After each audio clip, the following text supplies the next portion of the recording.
आपके पास अच्छी हेल्थ है, आपके पास अच्छा स्वास्थ्य है, इसलिए आप कार्य कर पा रहे हैं। वचन में देखिए क्या लिखा हुआ है, तू अपनी कमाई को निश्चय खाने पाएगा, तू धन्य होगा। अर्थात जो तू अपनी सामर्थ्य से कमाएगा, उस धन के अंदर मैं अपनी आशीषें उंडेलने वाला हूं।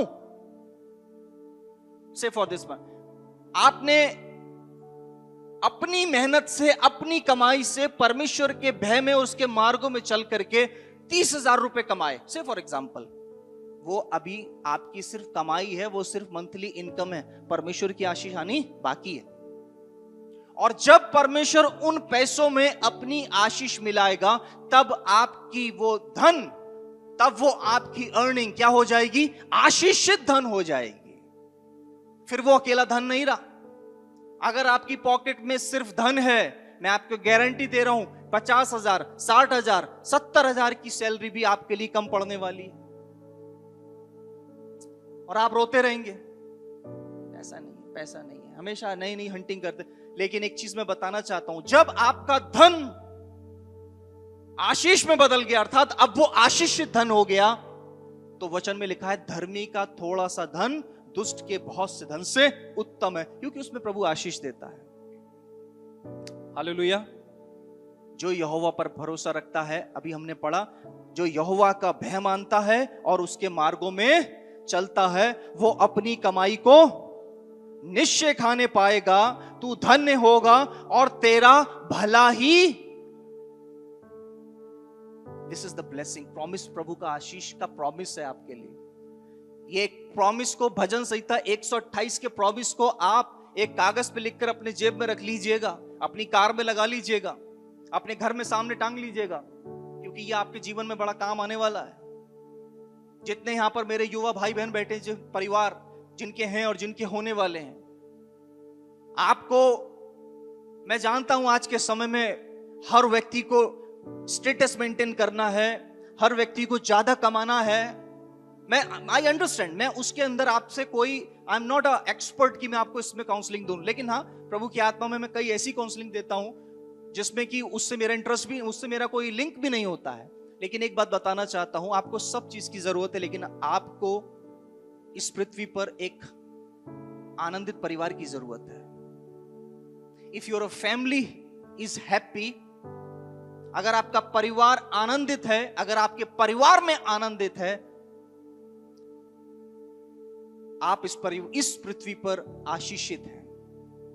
आप इस परिवार पर आशीषित, इस पृथ्वी पर आशीषित हैं। और इसलिए परमेश्वर ने इस वचन को अपने दास दाऊद के द्वारा आत्मा की अगुवाई में होकर के लिखा कि धन्य है वो पुरुष, धन्य है वो जो यहोवा का भय मानता, उसके मार्गों पे चलता है, क्योंकि वो अपनी कमाई को निश्चय खाने पाएगा। उसकी कमाई यहां इस तरीके से, जब अच्छा हेल्थ है, अपनी कमाई को निश्चय, अपनी कमाई को निश्चित रीति से वो इसलिए खाने पाएगा क्योंकि he has a good health. वो कमा भी पा रहा है और कोई बीमारी भी नहीं है, इसलिए खा भी पा रहा है, और लिखा है तेरा भला होगा। इसका मतलब यह है कि उसकी ग्रोथ निश्चित है।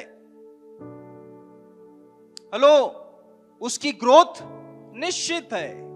हमारी ग्रोथ हमारी पोटेंशियल पर निर्भर नहीं करती है। पूरे चेलों ने रात भर जाल डाला, क्या मिला उनको? किसी ने पढ़ी है वो स्टोरी? कितनी, कब तक जाल डाला? पूरी रात जाल डाला, और क्या मिला उनको? कुछ नहीं मिला। मेहनत करने में कमी नहीं करी थी, कौशल में कमी नहीं थी उनकी, लेकिन बस प्रभु को अपना चमत्कार करना था। और दूसरे दिन जब प्रभु यीशु मसीह वहां पर सवेरे अचानक आते हैं भोर में, तब वो पूछते क्या हुआ भाई? अरे प्रभु जी पूरी रात थक गए, ये सब किया। प्रभु ने बोला यहां नहीं, तू यहां जाल डाल। प्रभु मैंने रात भर यहां डाला है, क्या बात कर रहे हैं आप? लेकिन क्योंकि तू कहता है तो डालूंगा, क्योंकि तू कहता है तो डालूंगा। मेरे प्रियो, आपके पास हो सकता है बड़ा कौशल हो, हमारे पास बहुत ज्यादा दिमाग हमारा तेज चलता हो, हम लोग बहुत एक्सपर्ट हैं, we can do this that, लेकिन आपकी ग्रोथ यहां नहीं है। हेलो, आपकी ग्रोथ यहां नहीं। अगर ग्रोथ सबकी यहां होती तो इस बड़े बड़े बिजनेसमैन जो हमारे देश के थे, उनका दिवाला नहीं निकलता उनकी कंपनियों का, वो हमसे ज्यादा ज्ञानी थे। ग्रोथ यहां नहीं है, ग्रोथ वहां से आती है। वचन में लिखा है, बढ़ती ना पूरब से ना पश्चिम से। परमेश्वर एक को घटाता है, दूसरे को बढ़ाता है। प्रभु के हाथ में इक्वलाइजर है, वो जिसको चाहेगा डाउन कर देगा, जिसको चाहे अप कर देगा। फर्ज कीजिएगा, विश्वास में बने रहिएगा, भय मानिएगा। परमेश्वर ने अगर आपको आशीषित करा तो आपका ग्राफ प्रभु उठाता जाएगा, क्योंकि बढ़ती वहां से आती है, यहां से नहीं आती है। यहां से आपके पास परमेश्वर का भय होना चाहिए, यहां पर आपके परमेश्वर के प्रति आप उसके मार्गों पे चलने चाहिए। That's it. और साथ साथ में जैसे पूरी रात चेलों ने जाल डाला और मेहनत करी, मेहनत करने में कमी नहीं करनी चाहिए।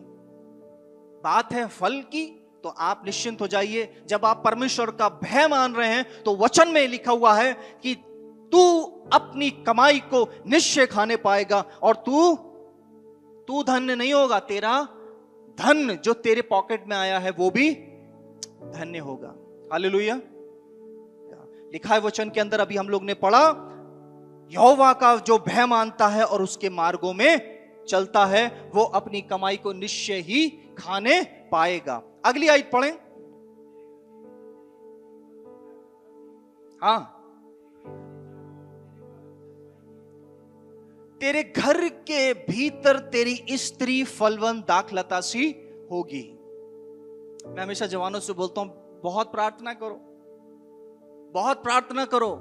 जिनकी शादी होने वाली है और जो अभी इस रेंज उसमें चल रहे हैं, पैटर्न में शादी के, उसमें वो तो हर संडे 15 मिनट पहले पहुंचे करो चर्च में, क्योंकि आपको एक भली पत्नी की जरूरत है। भली पत्नी भी मिलना, भली पत्नी मिलना परमेश्वर की ओर से आशीष है। और जो पत्नी आपके साथ इस समय है, अगर आप ऑलरेडी मैरिड हैं, उसका आशीषित होना भी इस बात पर निर्भर करता है कि आप परमेश्वर का भय मानते हैं कि नहीं मानते हैं, आप उसके मार्गों में चलते हैं कि नहीं। आप हैं पुरुष, सुन लीजिए इस बात को, you have the biggest responsibility of your family, क्योंकि परमेश्वर ने आपकी तुलना मसीह से की है। आपको लिखा है ना, जैसे कलीसिया का सिर मसीह है, वैसे स्त्री का सिर कौन है? उसका पति है। परमेश्वर के वचन में लिखा। तो आप अपनी रिस्पॉन्सिबिलिटी समझिए कितनी बड़ी है। एज ए मैन, मेरी वाइफ गवर्नमेंट जॉब में थी, अच्छे परिवार से आती है, लेकिन ये मेरे ऊपर कभी नहीं है। मैंने कभी इसको अपने ऊपर आगे बोलने की इसको इजाजत नहीं है। जो बात मैंने बोल दी, अगर वो बात थोड़ी सही नहीं भी लग रही है, तब भी मेरा ही हुक्म चलेगा। हाँ, सजेशन उसके सारे होते हैं, और जब मुझे पता होता है कि वो अपनी बुद्धि से सही चीज ला रही है, तो मैं वहां पर बैकफुट कर लेता हूं। एक साझा है, लेकिन वो मेरे ऊपर नहीं है, क्योंकि मैं परमेश्वर के सामने खड़ा होऊंगा एक दिन जाकर के। अगर 4 लोग बैठे हैं, 4 बातें कर रहे हैं, मेरी पत्नी का एडवाइस मुझे वहां नहीं चाहिए। मेरी ससुराल भी लोकल है, हिम्मत नहीं ससुराल वालों की मेरे आगे बोलने की। क्यों? कारण क्या है? कारण सिर्फ इतना है, ये बात मैं आपसे क्यों बोलता हूं, क्योंकि मैंने अपने चरित्र को उनके सामने निष्पाप निष्कलंक रखा है, बिल्कुल स्पष्ट रखा है। बहुत अच्छे हैं मेरे ससुराल पक्ष, मैं प्रभु का धन्यवाद देता हूं। खुदा परस्त हैं और हर चीज में खड़े रहते हैं, ना कि मेरे साथ, सबके साथ खड़े रहते हैं, एक दूसरे की सहायता करते हैं। लेकिन मैं आपको एक सिस्टम बता रहा हूं परिवार का। जब तक आप इस सिस्टम को फॉलो करेंगे, जब तक आप अपनी पत्नी को प्रोटेक्शन देंगे सर बनकर उसका, तब तक हमेशा आपका परिवार एक सही दिशा में जाएगा। ध्यान रखिएगा इस बात को। यहां पर लिखा है, फिर से पढ़ें भाई। हाँ, हमारी स्त्री फलवंत दाखलता सी होगी। अक्सर इसको जो इंटरप्रेट किया जाता है वो कैसे किया जाता है कि वो प्रोडक्टिव होगी। ये तो एक आशीष है, डेफिनेटली। एक स्त्री जो हुआ करती थी, उसकी प्रोडक्टिविटी ब्लेसिंग्स मानी जाती थी। नहीं तो पहले के समय में जब इलाज नहीं थे, तब किसी स्त्री का बांझ होना, अगर किसी की स्त्री के बच्चे पैदा नहीं हो रहे हैं, तो ये कर्स माना जाता था। लेकिन आज ये कर्स में नहीं है। क्यों? क्योंकि आज इलाज है। लेकिन परमेश्वर का वचन कह रहा है, तेरी स्त्री फलवंत होगी। असल में वो प्रोडक्टिव होगी, फलवंत दाखलता सी होगी। क्योंकि वो क्या है? वो प्रोडक्टिव है। क्योंकि आपके घर के अंदर स्त्री, मेरे घर के अंदर स्त्री जो है, परमेश्वर ने उसको चुना है कि वो फलवंत दाखलता सी हो जाती है। हालेलुया। ब्यूटीफुल। प्रभु ने जो एक परिवार बनाया है ना, बहुत ही सुंदर बनाया है। और स्त्री को जो परमेश्वर ने अधिकार दिए हैं, स्त्री को जो परमेश्वर ने आशीष दी है, अद्भुत है, अतुल्य है। लिखा है वो फलवंत दाखलता सी होगी। Look at this picture. तेरी स्त्री, बोलिए, जितने मेल से बोलिए, यस, तेरी, सारे मेल्स बोलेंगे, फीमेल नहीं बोलेंगे, क्योंकि फीमेल की स्त्री नहीं है, मेल्स की होती है स्त्री। मेल्स बोलिए, praise the Lord, praise the Lord. लिखा यहां पर फलवंत। मैंने फलवंत को कोट किया है पर्पसली, बिकॉज एक भय मानने वाले पुरुष के घर के अंदर जो स्त्री है वो definitely is going to be fruitful. पुरुष फ्रूटफुल नहीं होता है। पुरुष के अंदर बीज है, लेकिन फ्रूटफुल स्त्री होती है। That's how the God has created the nature. और परमेश्वर ने आशीष स्त्री को दी है कि वो फलवंत होती है, वो अपने अंदर से डालियों को निकालती है और वो परिवार को एक बड़ा परिवार में बदल देती है। हालेलुया। इसलिए सारी बहनों को मेरा दिल से सलाम। एक मेरी बहन नहीं है, ये पत्नी है बाकी सारी बहनों को मेरा दिल से सलाम, क्योंकि उनके अंदर परमेश्वर ने एक ऐसी अद्भुत शक्ति रखी है दैट कैन बी फ्रूटफुल। लिखा यहां पर तेरी स्त्री फलवंत दाखलता सी होगी। 3 चीजें यहां पर कोट करना चाहता हूं। Number 1, she is very beauty with brain. अब आप इस पिक्चर को देखिएगा, मत बोलेगा मुझे ऐसी चाहिए, लड़के ना बोले ऐसी एकदम नहीं, ये पिक्चर है, ये नहीं, प्रभु आपको आपके लिए देगा।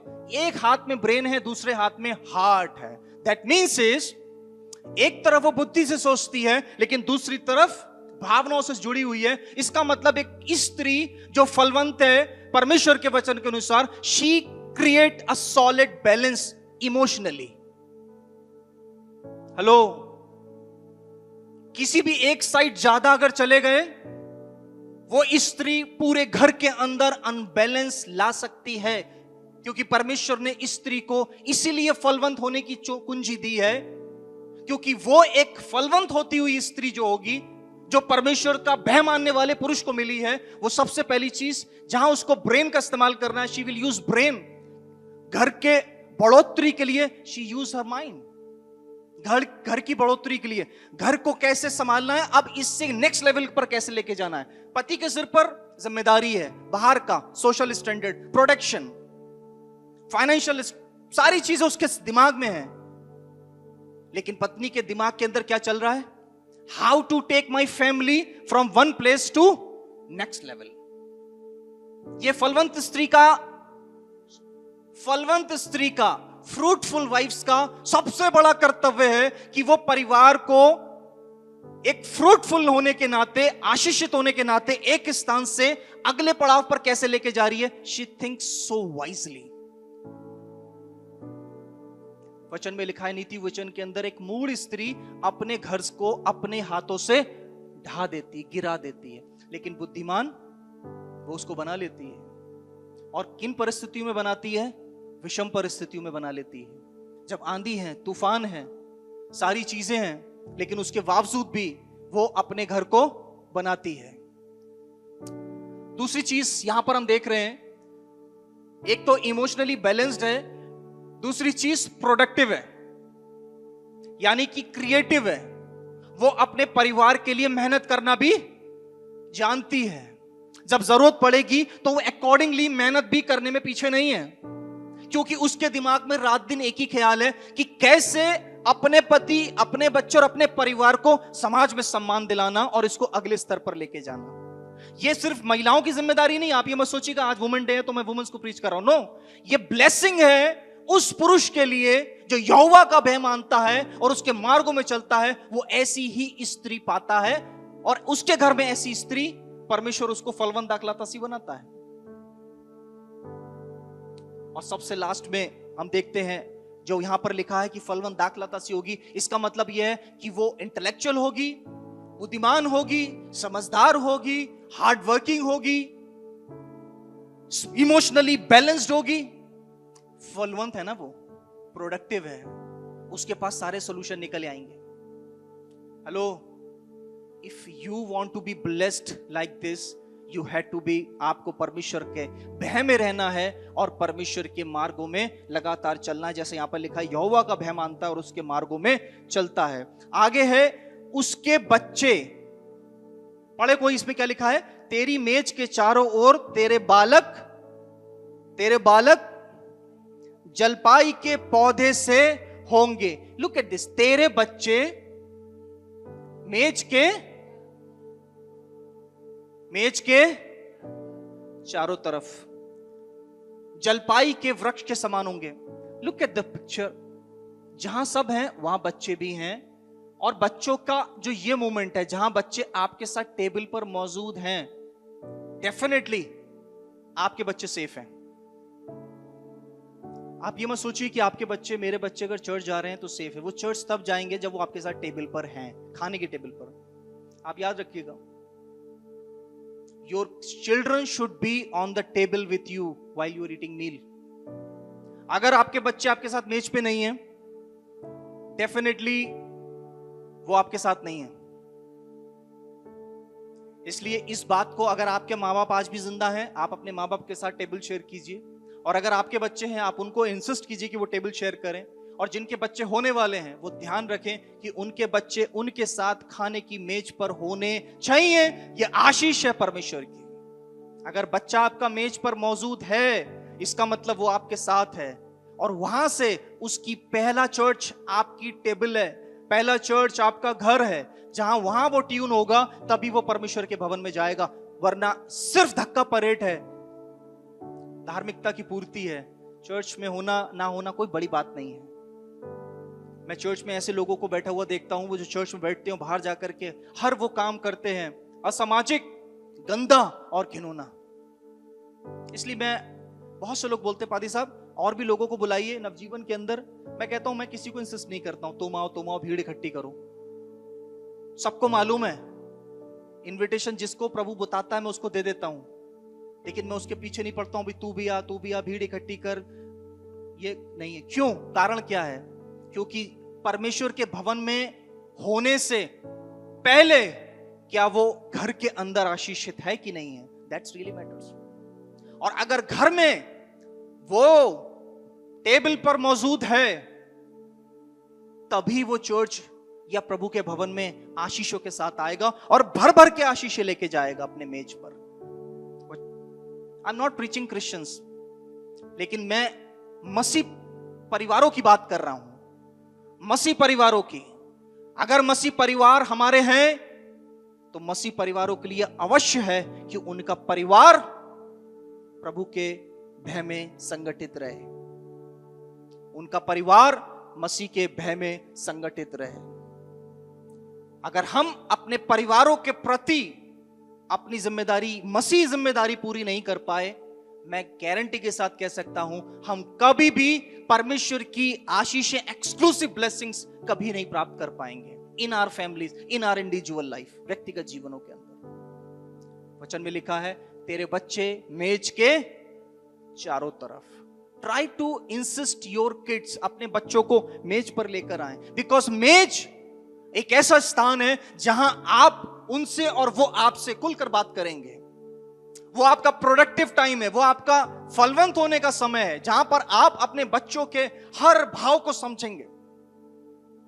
अगर आप, सबसे पहले ध्यान दीजिएगा, अगर बच्चा आपसे दूर जा रहा है, सबसे पहले वो आपकी टेबल से दूर जाएगा, वो आपके साथ खाना खाना धीरे धीरे छोड़ेगा, उसके बाद बच्चा घर से दूर जाता है, सबसे पहले मेज से जाता है। और प्रभु का वचन कह रहा है, हर वो पुरुष जो यहोवा का भय मानता है, उसके मार्गों में चलता है, उसकी मेज के चारों तरफ उसके बच्चे जलपाई के समान बैठे हुए होंगे। पिक्चर में आप देखिए, यहां पर 3 पीढ़ियां बैठी हैं और तीनों टेबल पर हैं। मुझे लगता है ये जो बुजुर्ग आदमी मैंने यहां पर लगाए हैं, ये परमेश्वर का भय मानते हुए होंगे, इसलिए इनका बेटा यहां है। और ये यंग मैन, जेंटलमैन भी परमेश्वर का भय मानता होगा, इसलिए इसके बच्चे भी यहां हैं। This is the actual Christian family. ये एक सच्चा मसीह परिवार का मॉडल है। अगर आपका ये कलीसिया, अगर आपकी ये कलीसिया आशीषित है, तब आपका पूरा घराना उद्धार पाएगा, और तब आप कलीसिया में जब जाएंगे तो आपको परमेश्वर की आशीष प्राप्त होंगी जो आपके घर में वास करेंगी। वचन में कितना खूबसूरत लिखा है, तेरे बच्चे तेरी मेज के चारों तरफ होंगे। आगे पढ़े 4 आयत को।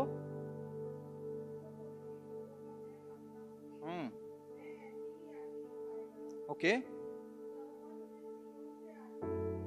हाँ, तू यरूशलेम का जीवन भर कुशल देखता रहे। यू नो, दाऊद जब इस वचन को लिख रहा है, यरूशलेम किस चीज का प्रतीक था? 2 चीजों का प्रतीक था। एक परमेश्वर का घर यरूशलेम, और दूसरा उनका अपना घर, क्योंकि यहूदी लोग यरूशलेम को अपना घर मानते थे, मेरा घर। वही चीज प्रभु का वचन यहां बोलता है, तू जीवन भर यरूशलेम का अर्थात अपने घर का कुशल देखता रहेगा। मेरे प्रियो, शुरुआत अच्छी की, लेकिन क्या गारंटी है कि मैं अपनी आंखों के सामने अपने घर को आबाद और कुशल हमेशा देखूंगा? इसी बरेली के अंदर मुझसे लोग आकर जब बताते हैं और जब मैं घरों की हालत देखता हूं, मुझे बड़ा दुख लगता है। वो भी चाहते थे कि उनका परिवार एक ब्लेसेड आशीषित परिवार हो, लेकिन क्यों नहीं हो पाया? शायद इसलिए नहीं हो पाया क्योंकि परमेश्वर का ना तो भय था और ना उन्होंने परमेश्वर के मार्गों में चलने की सोची। इसी वजह से वो जिंदगी भर अपने घर का कुशल देखते नहीं रहे। बहुत जल्दी उनके घर के अंदर सब कुछ डिस्टॉर्ट हो गया, सब फैल गया, सब बर्बाद हो गया। लेकिन प्रभु की आशीष है ये, ध्यान रखिएगा, जो व्यक्ति अपनी आंखों से अपना घर का कुशल देखता रहे, इसका मतलब आशीष फल रही है, आशीष फल रही है, आशीष फल रही है। मेरे प्रियो, प्रभु का वचन यहां पर आज हमको रिटर्न फॉर्मेट में दे रहा है। आज मैंने आपको प्रभु के वचन से बताया है कि what is the real god's promise blessings. आपकी कार, आपका वॉलेट, आपका मोबाइल फोन्स, आपका घर, ये सब मेंटेनेंस मांगता है। इट ऑल रिक्वायर्स मेंटेनेंस और समय के हिसाब से फेड होता जाता है। बट द फैमिली जो प्रभु आपको देता है इज द मोस्ट ब्यूटीफुल, प्रभु की दृष्टि में द मोस्ट ब्यूटीफुल, आशीषित। और ये परमेश्वर के अनुग्रह से हमेशा आशीषों से रिजुवेनेट होती जाती है, बढ़ती जाती है, फलवंत होती जाती है, पीढ़ी दर पीढ़ी। आगे पढ़ें। तू अपने नाती पोतों को भी देखने पाए, अर्थात दीर्घायु पाए। सारी आशीषों के बाद अंतिम एक आशीष प्रभु और जोड़ता है इसके अंदर, तू जवान अपनी आंखों से अपने नाती पोतों को भी देखेगा। गारंटेड है, मार्क है, सील है। इसका मतलब क्या है? प्रभु हमें दीर्घायु देने जा रहा है। हालेलुया। प्रभु हमको दीर्घायु देने जा रहा है। किसको दे रहा है दीर्घायु? उसको जो उसके मार्गों पे चलता है और यहोवा का भय मानता है। दीर्घायु कौन नहीं चाहता? इस पृथ्वी पर जीवन लंबा जीना कौन नहीं चाहता है? सिर्फ वही व्यक्ति जो फ्रस्ट्रेटेड हो गया है, वो भी डर डर के सुसाइड करता है। आपको मालूम है, रिसेंटली मेरे पास एक भाई बैठा था, उसने मुझे अपनी घर की कहानी बताई और उसने बताया कि पास्टर मैं इसी हफ्ते मेरे पास आया था और उसने बोला I was about to commit suicide. उसने बोला क्योंकि मैं जानता था कि सुसाइड कैसे किया जाता है। उसके बावजूद भी फुल ऑफ फ्रस्ट्रेशन में था, पूरी तरीके से उसकी दुनिया नाश हो चुकी थी, बिल्कुल अंतिम पड़ाव पे था। उसको लग रहा था अब सब कुछ खत्म, अब इससे कुछ ऊपर में क्या हो सकता है मेरे साथ। उसको मालूम था कि कैसे मरा जाता है। उसने उस दिन तैयारी कर ली, लेकिन बोला सुबह से शाम तक मेरा दिल धड़कता रहा, क्योंकि उसको मालूम था शाम को मुझे सुसाइड करना है। इतना आसान नहीं मरना। हर व्यक्ति चाहता है, जो जीवन में पैदा हुआ है वो जीवन की तरफ भागता है। हर व्यक्ति जीवन की तरफ भागता है। अगर हमारे ऊपर छिपकली गिर जाए तब भी हम डर के मारे उससे भागेंगे। हमें लगेगा ये काट ना ले, क्यों? हमें जीवन प्यारा है। हम सब जीवन चाहते हैं। वचन में लिखा है, ऐसा कौन है जो जीवन ना चाहता हो? वचन में लिखा है, ऐसा कौन है जो लंबा जीवन नहीं चाहता है? तो वहां पे लिखा है, क्या तू चाहता है? क्या तू चाहता है? हाँ, प्रभु चाहता है कि तुझे दीर्घायु मिले। तो वचन में लिखा है, अपने मुंह को बुराई से फेर रख, तेरे मुंह से बुराई ना निकले। इसका मतलब यह है, प्रभु इंटरेस्टेड है, वो आपको दीर्घायु देना चाहता है। आप भी जीवन चाहते हैं, तो फिर क्या कारण है कि दीर्घायु ना मिल पाए? मेरे प्रियो, वचन में लिखा है, वरन तू अपने नाती पोतों को भी देखने पाएगा, अर्थात दीर्घायु को पाएगा। कौन पाएगा? वचन में लिखा है जो यहोवा का भय मानता है और उसके मार्गों पे चलता है। मेरे प्रियो, हमारे जीवन की आशीषें हम लोग बहुत रात दिन कह सकते हैं ये आशीष है वो आशीष है, लेकिन आज मैं आपको इस बात को समराइज करना चाहता हूं। The godly family, the happy family is the only blessing, the only blessing, quote and quote, the only blessing. आपको लोग कुछ कुछ बातें बता देंगे। आजकल इतना गलत प्रचार हो रहा है यूट्यूब पर, फेसबुक पर, कोई कुछ बता रहा है, कुछ बता रहा है। कोई कह रहा है इसमें मेरे को सिल्वर डस्ट आ गई, कोई कह रहा है गोल्डन डस्ट आ गई, कोई कह रहा हम चंगे हो गए, धड़ाम दीना गिर गए, फिर खड़े हो गए। ये सब फालतू आज गलत शिक्षाएं फैल रही हैं। वचन की बात माने तो वचन आशीष के बारे में बता रहा है, your house hold will be blessed. अगर आपका घर में आनंद है, मैं पैसे की बात ही नहीं करी मैंने आज, I am not talking about finances, finances की कभी और बात करेंगे।